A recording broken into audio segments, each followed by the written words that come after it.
Oi, acadêmicos, tudo bem com você? Olha com quem eu estou aqui. Gente, Yasmin Leitão, a nossa psicóloga do Acadêmico News, trouxe ela pra gente bater uma prosa, pra gente prosear sobre os achismos da psicologia. Ela que tem 7 anos de atuação na psicologia, tem como principal método de atuação a Gestalt terapia, né, que é baseada no aqui e no agora. Conta um pouco mais pra gente como é que é isso da Gestalt terapia, doutora. Então, todo psicólogo, ele é primeiro formado no curso de psicologia, ele faz a graduação em psicologia e depois, às vezes até mesmo durante ali nos últimos semestres, a gente pode abrir para encontrar a nossa abordagem. O que seria essa abordagem? É a técnica que a gente vai utilizar na prática terapêutica, independente de qual ela seja. Então, eu posso usar a Gestalt terapia tanto na parte clínica, quanto com públicos diferentes, como crianças, adolescentes, adultos, e também em outras áreas de atuação da psicologia. Então, seria ali a abordagem técnica que o psicólogo vai utilizar na sua prática. Entendi. Mas, então, ele só escolhe um tipo de abordagem e se especializa a vida toda, ou ele pode usar, pequenas abordagens e diferentes atendimentos? Não, na verdade a gente pode fazer formações e pós-graduações em diversas áreas. Só que o interessante é que a gente se especialize ali naquela área, porque os conhecimentos da psicologia eles têm avançado muito nos últimos anos. Então, cada vez mais estudos em cada área, em cada abordagem da psicologia estão surgindo. Então, quanto mais você estuda uma área, mais vai sendo produzido conhecimento para que você continue estudando naquela área. Então acaba que geralmente o caminho da pessoa vai sendo muito daquela abordagem que ele escolhe. Mas isso pode mudar. O psicólogo ele pode começar atuando com uma abordagem, depois ele se identificar com outra. Além disso, as oportunidades de trabalho também, elas podem mudar com esse processo. Então, agora eu estou atuando em clínica, que eu tenho meu consultório particular, e estou atuando na psicologia escolar e educacional aqui no Acadêmico News.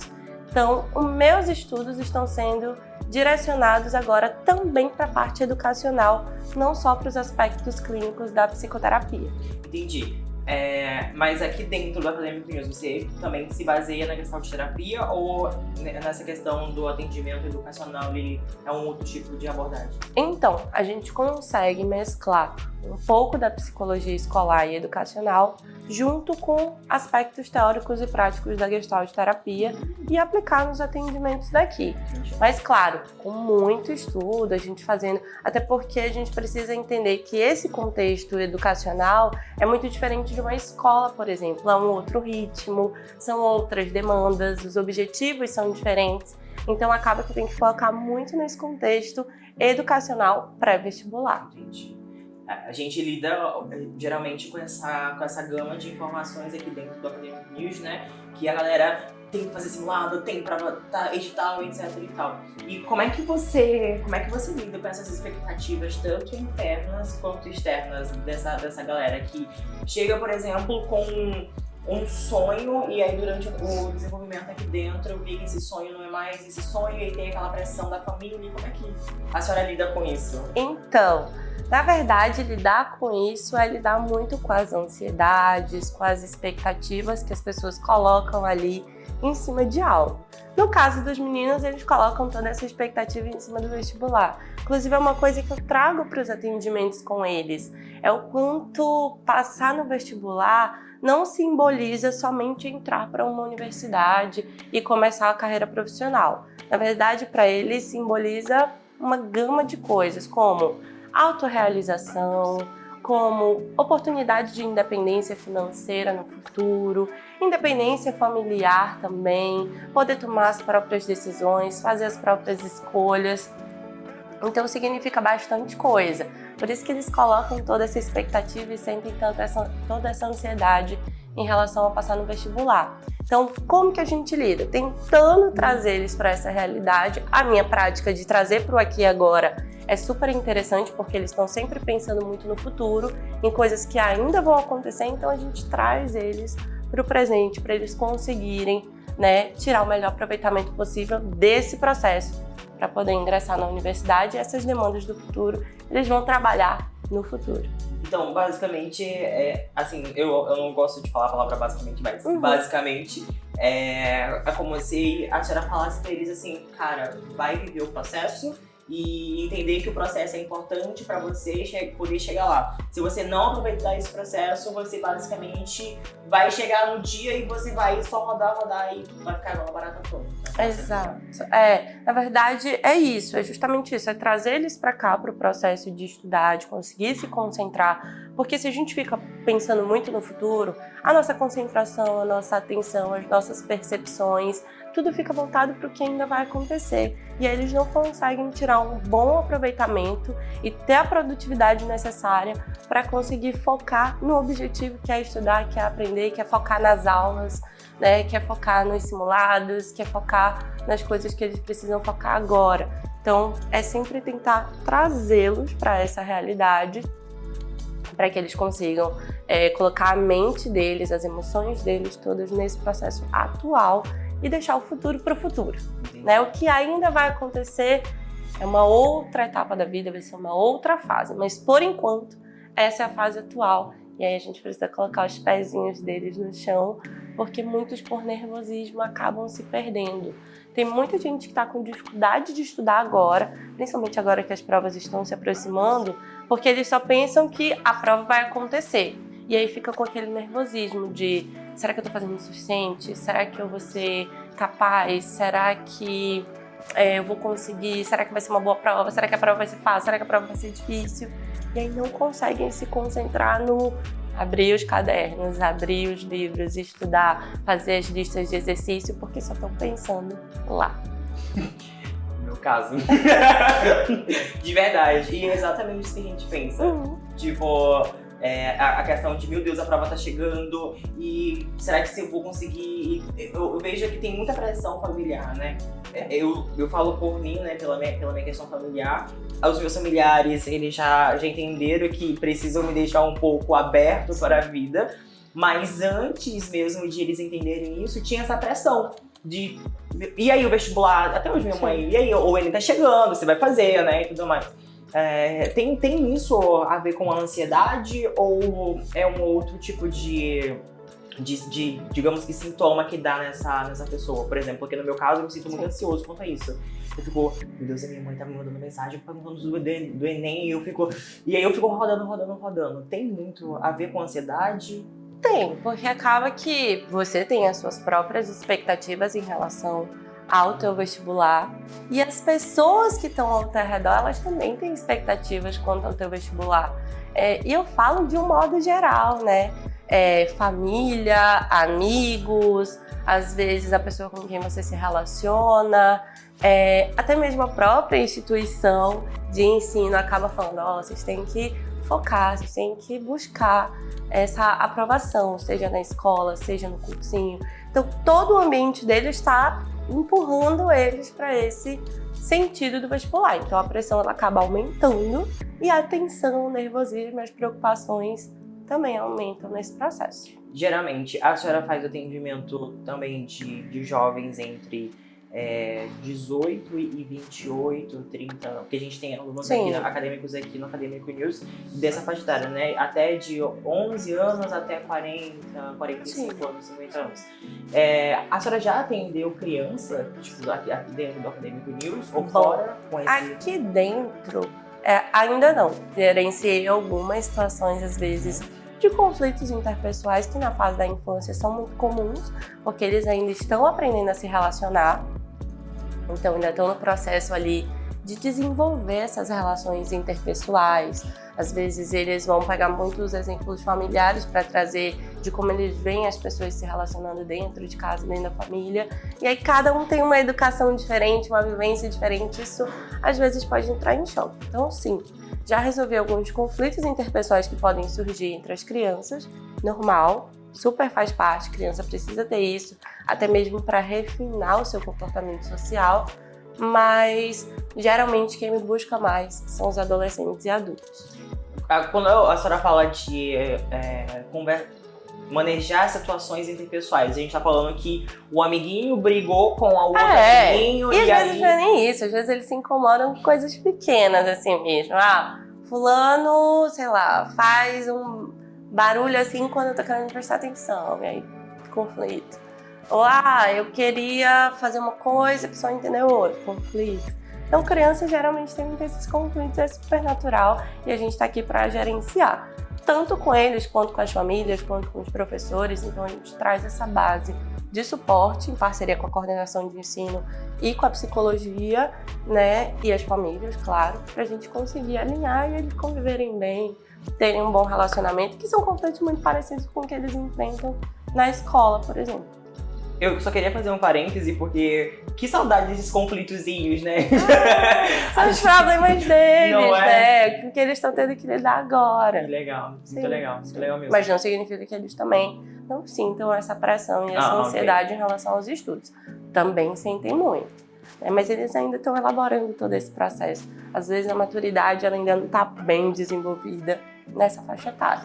Entrando um pouco mais adentro aí do seu método aí que a senhora utiliza nas suas terapias, geralmente os adolescentes que chegam para a senhora geralmente fazem queixas do tipo, eu tinha um sonho que era, por exemplo, cursar tal faculdade e agora eu não estou mais com esse sonho, eu não sinto mais vontade.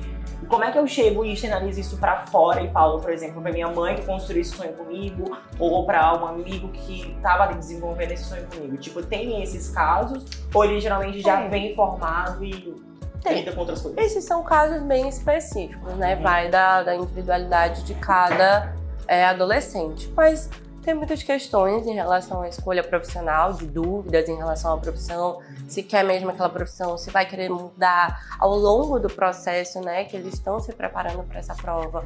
Tem variações mesmo, então eles começam às vezes com um pensamento, podem mudar ao longo do caminho e precisam informar isso para as pessoas que estão ao redor, que nem sempre vão receber bem, porque a gente sabe que as famílias às vezes têm uma pressão sobre alguma profissão, às vezes a própria profissão que o pai, a mãe ou outro responsável segue, gostaria que o filho também seguisse, né?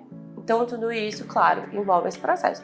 Mas assim, relacionamentos amorosos, relacionamentos em geral, questões sociais em geral, são muito comuns deles levarem, demandas emocionais, da forma como eles estão se sentindo, questões relacionadas à autoestima, isso também é muito importante, principalmente porque é o que eu sempre digo para eles. A autoestima ela está muito relacionada com a nossa sensação de capacidade.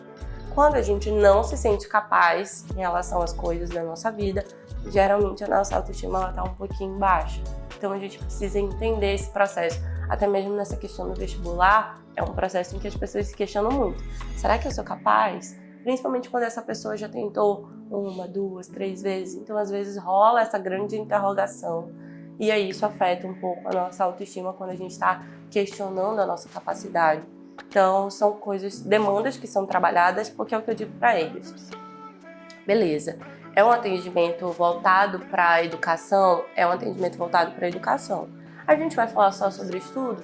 Não, porque às vezes o estudo está sendo impactado por fatores externos a esse estudo.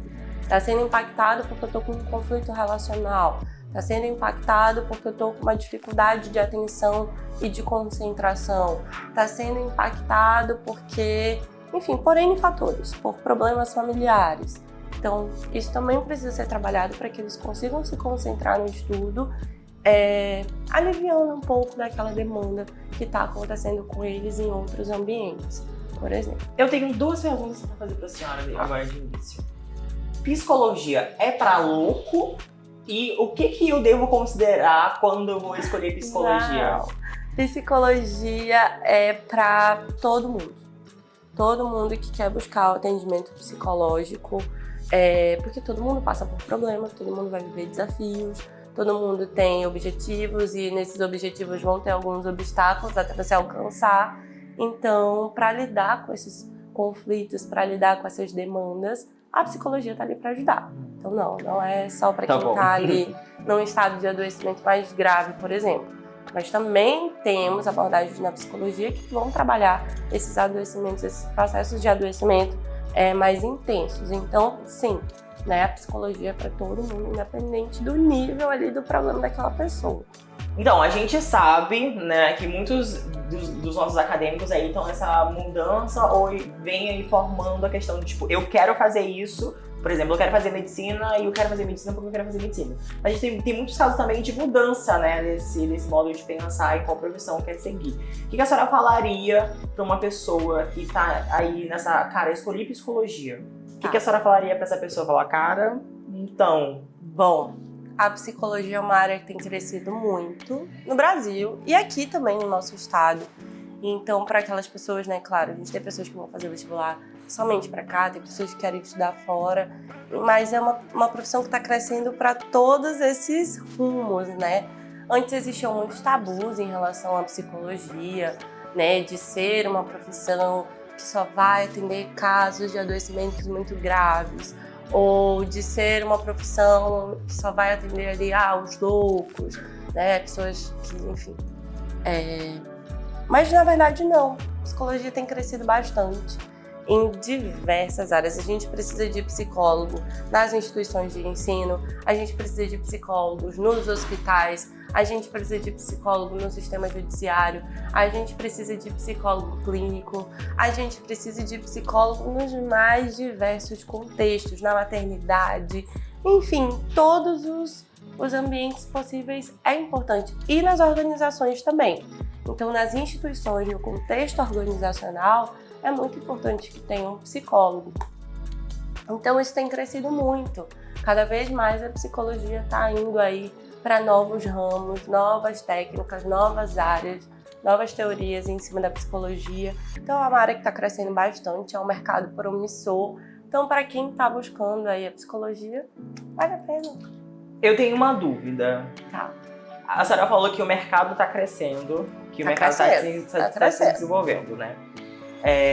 Uma tendência que a senhora vem acompanhando aí no ramo da psicologia, qual é a perspectiva de crescimento de uma coisa inovadora que a psicologia vem trazendo aí nos últimos nesses anos? A gente tem encontrado muitas inovações no contexto educacional.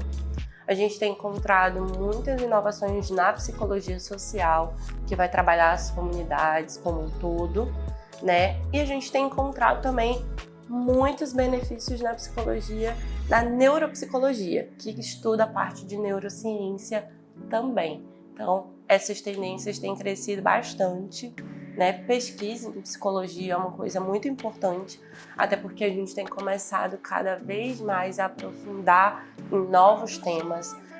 A pandemia foi algo que contribuiu muito para que novos estudos na psicologia surjam, porque a gente ainda não sabe os efeitos psicológicos e emocionais a longo prazo que o que a gente vivenciou ali na pandemia vai causar ao longo dos próximos anos. Então, pesquisas nesse sentido também têm crescido bastante,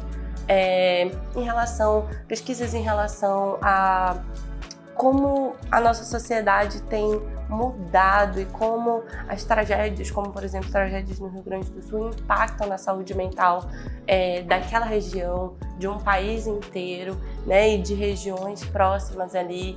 Então são várias questões que vêm aí aumentando o mercado de pesquisa na psicologia e, enfim, é um mercado promissor aí. A psicologia tem crescido cada vez mais. Eu tenho uma dúvida que eu acho que é um achismo, na verdade, né? Que psicologia e psiquiatria, elas se unem. É fato dizer isso ou é um achismo imbecil? Não, é fato, porque são profissionais que muitas vezes vão trabalhar em conjunto, dependendo do caso. São profissionais que vão trabalhar ali atrelados, né? Muito em parceria. E o ideal é que seja mesmo em parceria, porque são dois profissionais que têm uma visão daquele paciente, daquele cliente, daquele consulente, que existem várias nomenclaturas aí que a gente pode usar para estar se referindo aos pacientes, mas que vão estar ali trabalhando em conjunto, de maneira integrada, vão fazer parte ali, às vezes, de uma equipe multidisciplinar em prol da saúde mental desse paciente. Então, eles dois se complementam até? Complementam, claro. Uma dúvida, dá para ganhar dinheiro sendo psicólogo? Não, dá sim.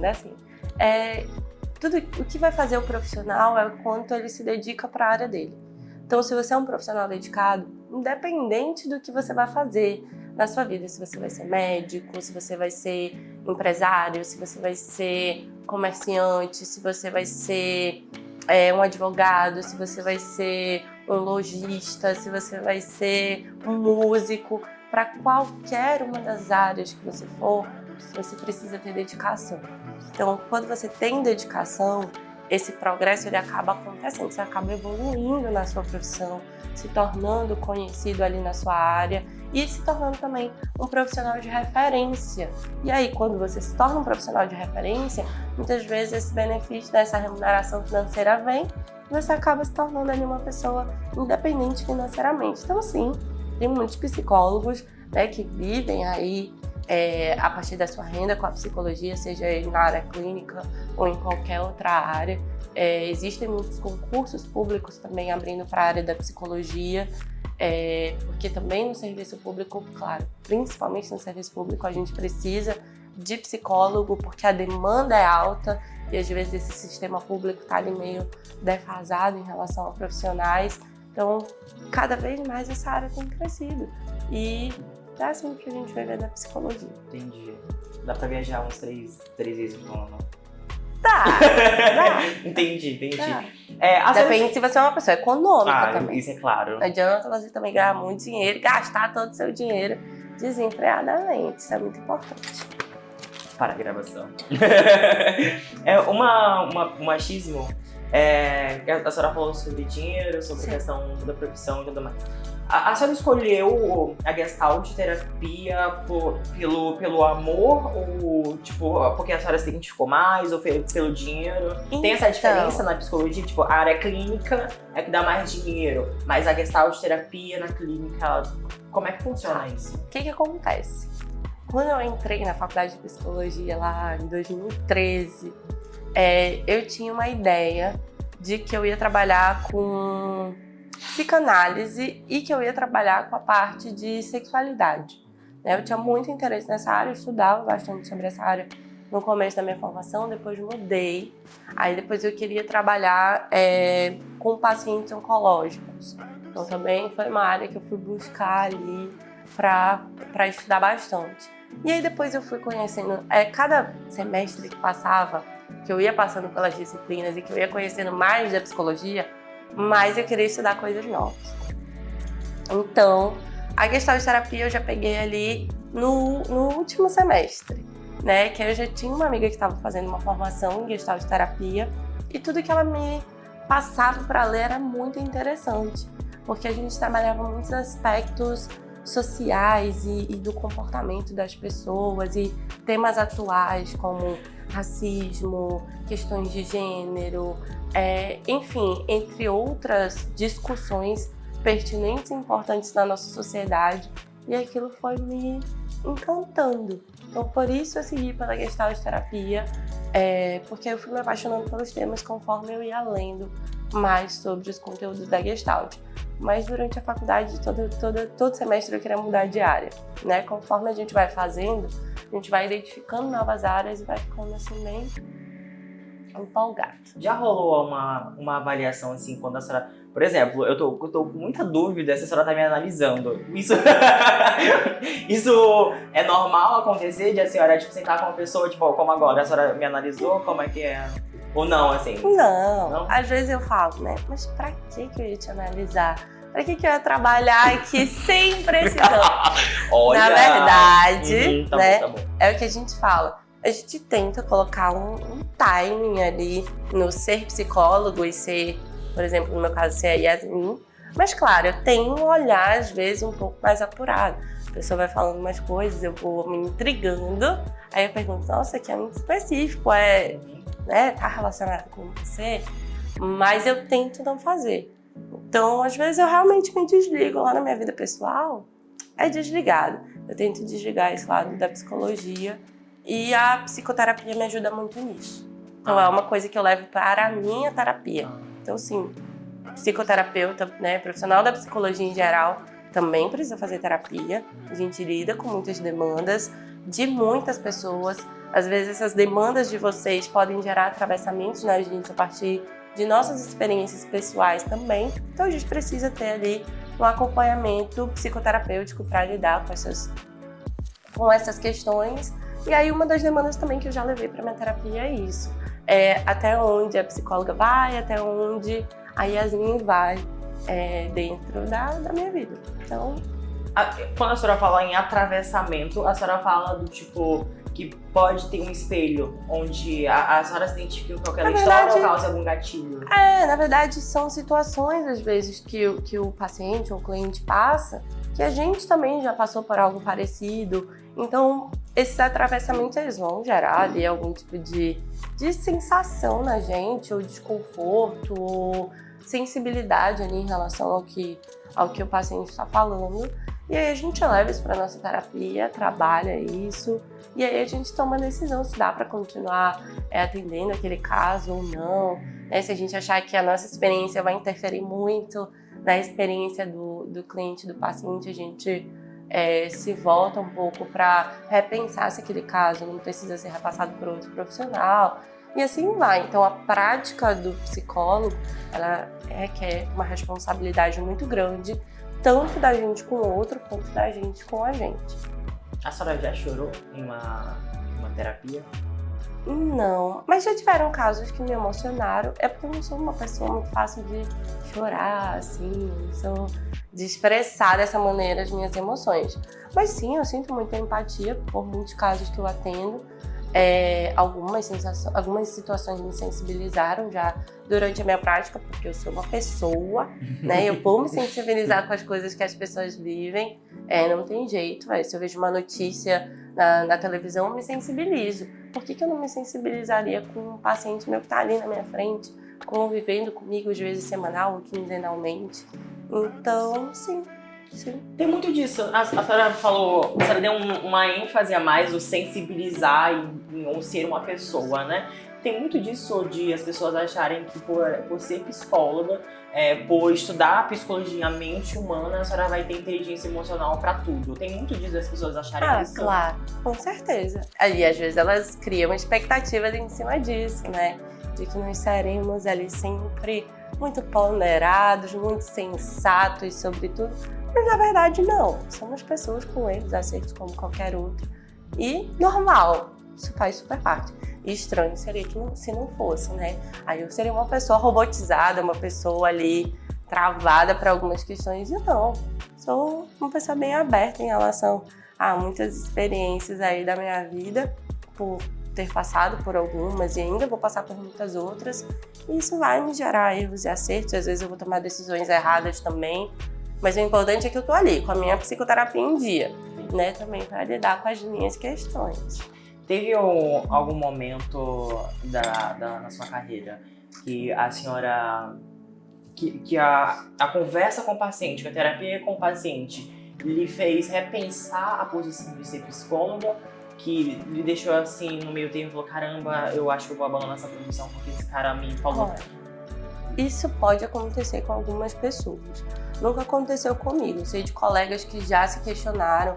Alguns até saíram, às vezes, da profissão e foram focar em alguma outra área ou encarar a profissão de uma maneira diferente. A gente não pode romantizar nenhuma profissão. A gente tem que ter essa romantização, porque senão a gente entra com muita expectativa e acaba se frustrando.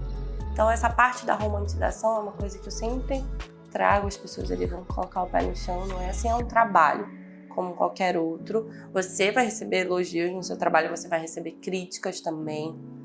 Como a gente lida com pessoas e passando feedback para essas pessoas do que elas estão trazendo pra gente, às vezes eu vou apontar que eu observei ali alguma situação em que o paciente se equivocou em algo, ou pontuar isso, ou ele mesmo vai ter essa percepção ali durante o atendimento de que talvez ele tenha tido uma atitude, por exemplo, em que ele só pensou nele.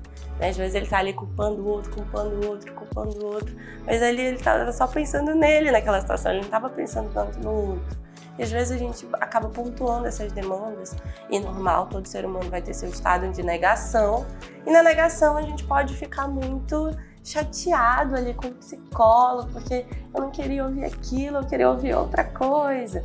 e super normal também. E às vezes você vai ser criticado por aquele paciente, porque você está impactando ali em como ele está se sentindo, você está gerando um desconforto. E aí o paciente às vezes vai trazer isso em forma de crítica a você e tudo bem, né? Faz parte também do processo psicoterapêutico essas situações, até que o paciente talvez consiga observar aquela situação mesmo de uma outra maneira e lidar muito bem com aquilo. Então, assim, o psicólogo tem que estar aberto, como em qualquer outra área, a receber elogios e críticas. E psicólogo também não pode ser só elogiado pelo paciente, porque a gente tem que entender que é um processo de altos e baixos, como qualquer outra relação. A relação terapêutica, às vezes, ela vai ter esse processo também, né? E se nós somos um profissional, desde o começo da nossa carreira, a gente só recebe elogio, né? Eu também trabalho com palestras, com oficinas, e se a gente só ficar recebendo elogio, você é bom, você tá ótimo, não precisa mudar nada, a gente não vai evoluir. Então as críticas, elas são positivas nesse processo, para que a gente pare, pense, o que eu tô errando aqui? Qual é o ponto que eu preciso melhorar dentro da minha prática profissional? Para que eu possa evoluir como profissional e cada vez mais mostrar novas, melhores versões do meu aspecto profissional também. A senhora tinha falado pra mim que hoje em dia a senhora consegue separar a Yasmin profissional, a psicóloga, e a Yasmin pessoal, né? Em conversas, e a senhora acaba não fazendo diagnósticos precipitados ou, enfim, em formato de conversas mesmo tipo, né, normal. Mas assim, o estudante de medicina, ele já anda com o jaleco pra lá pra cima e pra baixo. O estudante de direito, ele já quer ir de terno pra faculdade, já compra o bate-mecum desde o primeiro dia. O psicólogo, a senhora, a estudante de psicologia, Yasmin Leitão, lá no início aí da formação, já diagnosticou alguém por achar que já estava dominando o assunto? Na faculdade, a gente vai aprendendo as coisas, né? E aí, às vezes, a gente vai se questionando também. Às vezes não é nem o outro, às vezes é com a gente mesmo. Meu Deus, será que tem alguma coisa?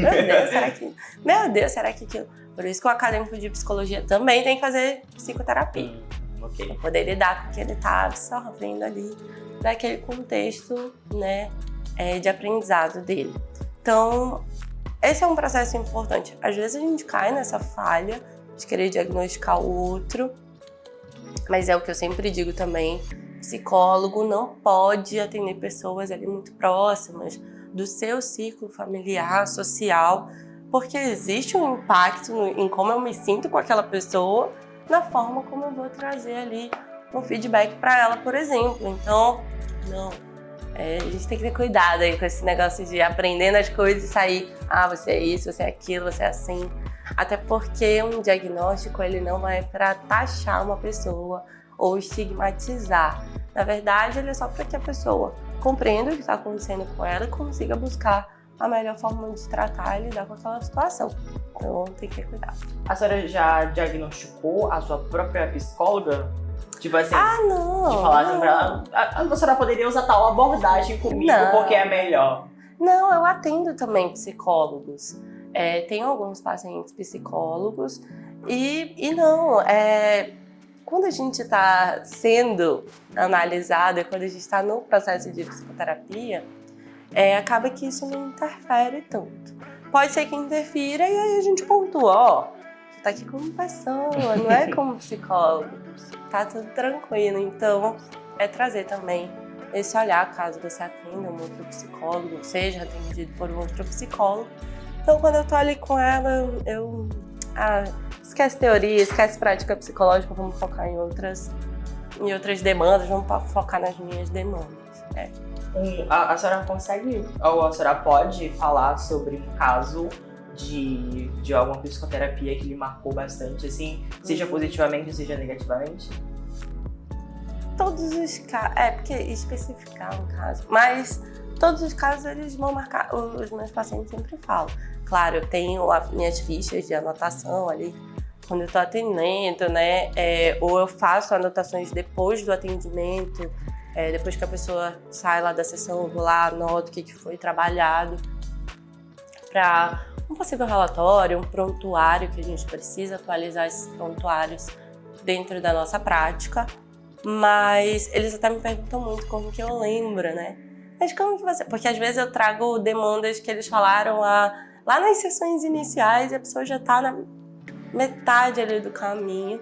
E aí eles falam, mas como que você lembra que eu falei lá na primeira, na segunda, na terceira sessão que eu vim, eu já tô, sei lá, na 10ª, na 20ª. E aí eu sempre conto isso pra eles, que as coisas elas marcam. Então você é uma pessoa, o que você me contar sobre a sua vida vai me marcar e eu vou lembrar. Ah não, aquilo dali é do Matheus. Ele me contou, lembra o que ele falou lá no primeiro dia que eu encontrei com ele. Então todos os casos acabam marcando a gente e a gente não esquece. Tá ali, eu olho pra você, eu sei a tua história, né? Mas claro... Entendi. Existe uma divisão de tempo desde o momento em que o paciente entra no seu consultório e ele tem, por exemplo, sei lá, um tempo para falar sobre a vida dele, despejar todo o ódio, toda a amargura do coração dele, vomitar tudo que ele tem no coração. E existe um tempo onde a prática da Gestalt terapia entre que faça com que ele fique paralisado e se questione, porque assim, o papel da psicologia hoje em dia é questionar, ou a senhora fala assim pra pessoa, a senhora auxilia a pessoa a escolher, ou a senhora questiona a pessoa até ela escolher? Como é que funciona isso? Tipo? Às vezes, a própria pessoa se ouvindo falar, ela vai começar a entrar no processo de consciência. Porque tem muita coisa que a gente pensa, mas a gente não fala. Parece que quando a gente verbaliza, quando a gente coloca, né, ali em alguma linguagem expressiva, aí a gente fala, eu falei isso mesmo pra pessoa? Porque aí na hora da discussão eu tô falando uma coisa, mas aí quando eu vou explicar pro outro o que eu disse, aí eu, meu Deus, é sério que eu falei isso? Sério? E aí a pessoa vai, ela se ouvindo, ela vai entrando em processo de autoconsciência.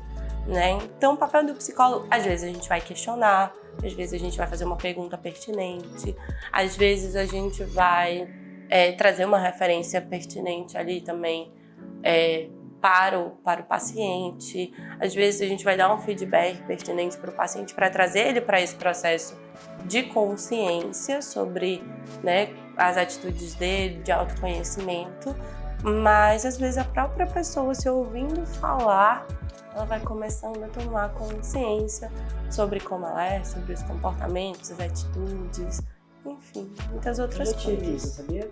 Essa consciência de pensar algo e falar, e eu falava assim, gente, que pensamento! Porque no campo dos pensamentos, as coisas, elas ganham proporções, assim, inimagináveis, tem um né? campo? O pensamento é um campo é o cérebro inteiro. Né? É o nosso pensamento. Então aquilo, tudo que a gente imagina dentro da nossa cabeça, que a gente cria, que a gente pensa, é uma sementinha e vai crescendo para infinitas possibilidades. Agora, quando a gente coloca na prática ou quando a gente fala sobre, aí parece que quando a gente está nesse mundo aqui externo, aí a gente tem filtros sociais, algumas regras sociais, algumas coisas que vão moldando isso que está dentro do nosso pensamento. Então a gente começa a, opa, talvez eu tenha passado da ponta aqui em tal situação. Opa, talvez o meu pensamento esteja sendo excessivo sobre alguma coisa, gerado sobre alguma coisa. Enfim, são muitas demandas. Cada pessoa vai ter uma demanda muito individual. Mas às vezes a gente pensa que o problema é grandão, mas o problema não é que ele seja pequeno, mas ele tem soluções possíveis. E aí, na cabeça da pessoa, ela não vê nenhuma. Mas às vezes, quando ela tá ali no processo de psicoterapia, ela começa a pensar, poxa, mas talvez se eu fizer tal coisa, possa solucionar.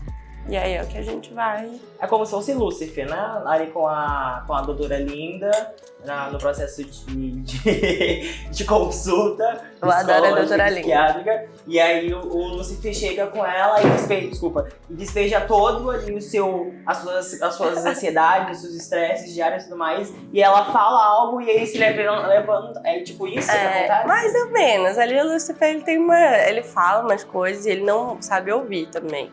Né? Então a gente também tem que ter esse outro momento do ouvir o terapeuta, de ter essa troca ali. O processo de psicoterapia é uma troca.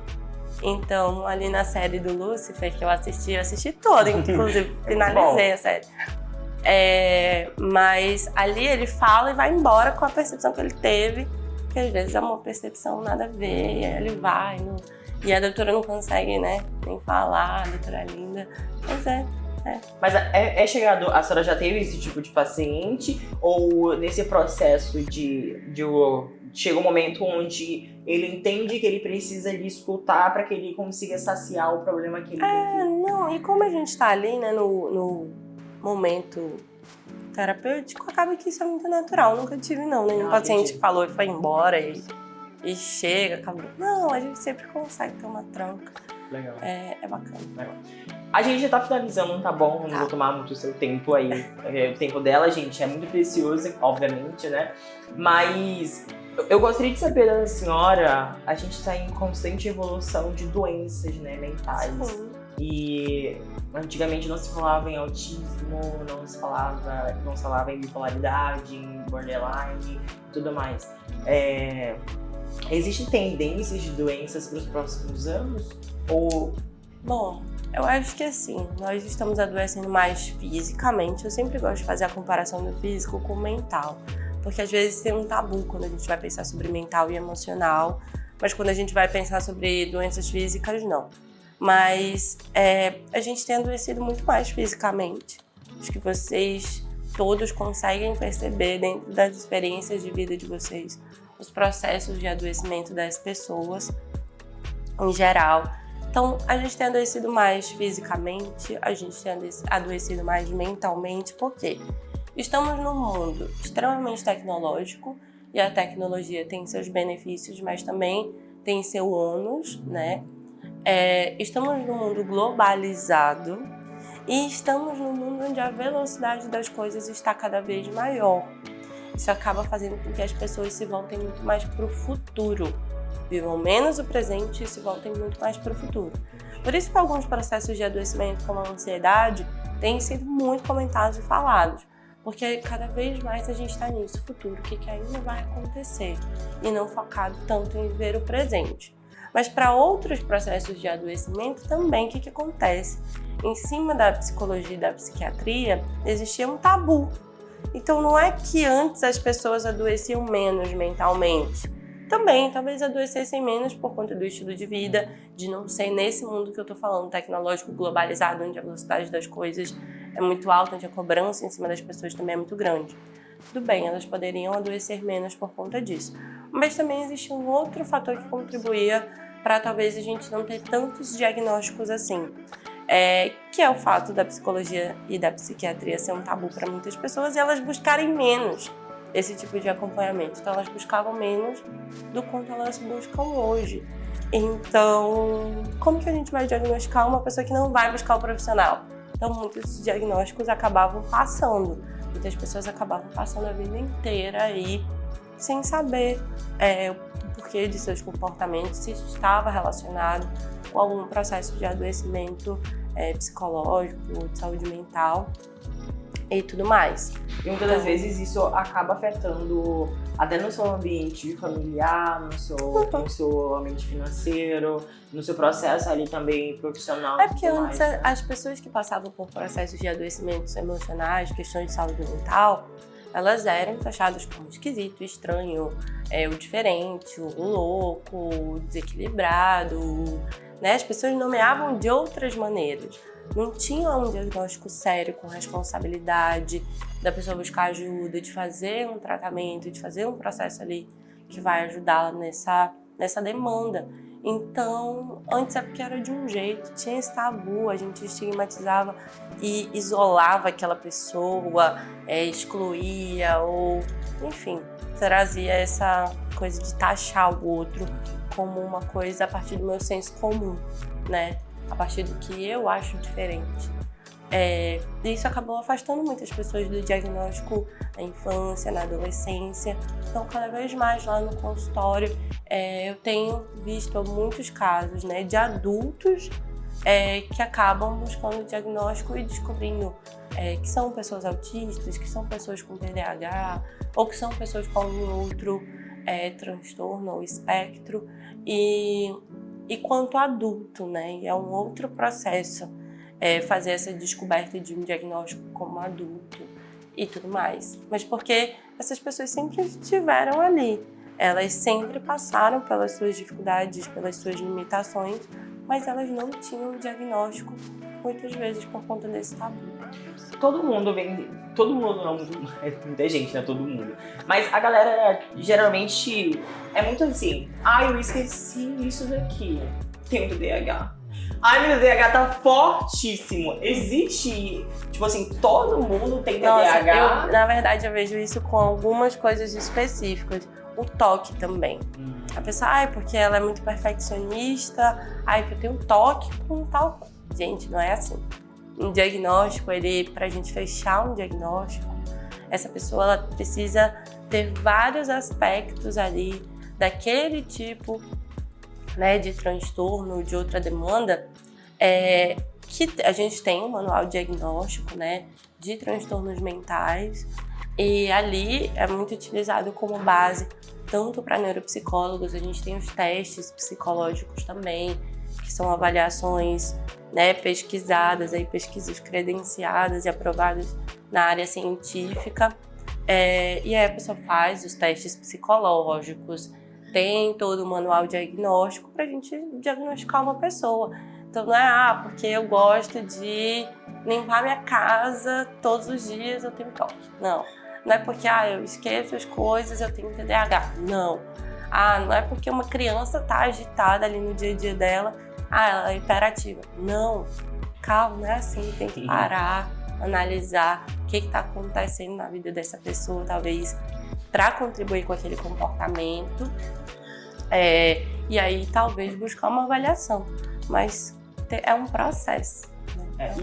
Acredito que os paizinhos, né, e tanto de primeira viagem, né, quanto os pais aí de longas datas, eu acho que eles têm que levar isso muito em mente, né? Porque às vezes a criança é imperativa e a criança sobe em cima da árvore e aí não tem beira nem beira e cai, quebra e é nesse estilo mais Mateus aqui. E acaba se perguntando, meu Deus, será que o meu filho ele tem algum problema? Porque não é nem a palavra, tipo, será que meu filho tem alguma necessidade especial, ou algum transtorno, ou algum aspecto? Porque a gente tem essa questão de querer consertar. Os seres humanos, eles têm isso. Errou, conserta. Fez tal coisa, conserta. Né? Então a gente tem essa característica. E não é o certo? Às vezes é sobre aprender a lidar e não sobre consertar algo. Então eu tenho que aprender a lidar com aquilo, a viver a partir daquela demanda e não a solucionar aquela demanda, tirar aquilo e nunca aconteceu. Não é assim. Então as pessoas até têm muito problema. Os psicólogos eles usam muito depende, né? Tal coisa é assim? Não, depende. Mas fulano não depende. Então tudo depende. Então na psicologia ou em qualquer outra demanda que o psicólogo sempre vai dizer. Depende, calma, não é assim. Precisa analisar. Mas de fato, precisa analisar. Cada pessoa é muito única, cada caso é um caso. Cada demanda é uma demanda diferente aqui, né? A gente tem uma demanda comum. Todos estão em situação pré-vestibular, né? Mas cada um dos alunos vai ter suas particularidades para lidar com esse processo. Então, cada pessoa é muito única e individual. Acho que em todas as áreas, né? Por exemplo, no marketing a gente fala muito sobre público-alvo. Então, a gente faz vídeos, né? Cria vídeos para um determinado tipo de público. Aquele nicho. Exatamente. Aí, nesse nicho tem o público, aí vai de idade para tal idade. Acho que em toda profissão é basicamente assim, né? Na psicologia não seria diferente. Então, a gente falou aqui sobre autismo, falamos sobre a profissão psicóloga, falamos sobre diversas coisas, né? Muita coisa. Deu pra explicar bem o que é a psicologia, né? A psicologia, e olha que daria pra gente falar mais 30 anos aqui da psicologia. Queria super. Porque são muitos assuntos, né? Muitas demandas. De verdade. Porque às vezes a gente tem muito achismo dentro da gente, talvez seja um preconceito, né? Sobre a psicologia e tudo mais. Hoje eu até brinco com alguns acadêmicos aqui no prédio, né, e fala assim, Cara, mas tem tantas outras profissões além da medicina, que às vezes a gente faz essa dinâmica. Quem aqui quer ser professor, quer ser historiador, quer ser psicólogo, quem quer ser médico? Praticamente quase todo mundo levanta a mão. E aí eu sempre tento dar outras perspectivas de outras áreas muito bonitas, né? E nosso cérebro, ele tem uma gama e infinidade de coisas para serem estudadas, né? Serem exploradas, sim. É como o mar que tem muita coisa, mas nem muita coisa ainda foi descoberta, né? Isso. Gente, eu recebi ela aqui, Yasmin Leitão, nossa psicóloga do Acadêmico News. Ela que tem como principal método de atuação a Gestalt terapia 7 anos de carreira, né? A carreira tá bem bonita lá fora, não tá não? O cabelo tá aqui, o salário tá aqui. Torço para que sim. Uma palavra hoje que a senhora pode deixar aí pros acadêmicos que estão nesse processo de vestibular, que, sabe? Tá. Eu acho que o principal é não ter medo de buscar ajuda. Seja ajuda psicológica, seja ajuda de uma pessoa. Às vezes a gente tá passando ali por um problema e a gente não quer compartilhar com ninguém, a gente quer reprimir, oprimir aqueles sentimentos. Não faça isso com você. Busque ajuda. Peça ajuda das pessoas ao seu redor, peça ajuda profissional quando necessário, peça ajuda de um professor se você tiver com uma dúvida, mas não fica com aquela angústia dentro de você. Eu acho que isso é muito importante. É isso aí. Deixe o seu like, se inscreva no canal, siga a doutora Yasmin Leitão. Qual é o seu arroba, doutora? @Yasmin Leitão, é o meu perfil pessoal, e @terapice_rr, tem lá no meu perfil pessoal o arroba também do meu trabalho como psicóloga, junto com a minha sócia Cássia. Nós fazemos um trabalho também nas redes sociais, falando sobre saúde mental, psicologia. Bacana. Que legal. É isso mesmo. Então, se a pessoa quiser me procurar também, até pra ter uma consulta assim, bem básica, ele pode ir lá no seu Instagram e contratar. É isso. É contrato mesmo que fala? Contatar e a gente vai... Tá bom. É um achismo aí. Então, se você tiver outros achismos sobre a profissão de psicologia e de psicóloga, né, e quiser deixar aqui nesses comentários, eu vou ter o prazer de chamar a doutora aqui mais uma outra vez pra gente debater muito mais, porque tem muito assunto aí da psicologia e eu quero desvendar com ela. É isso. Um beijo, tchau, galera. E a gente se vê no próximo. Até.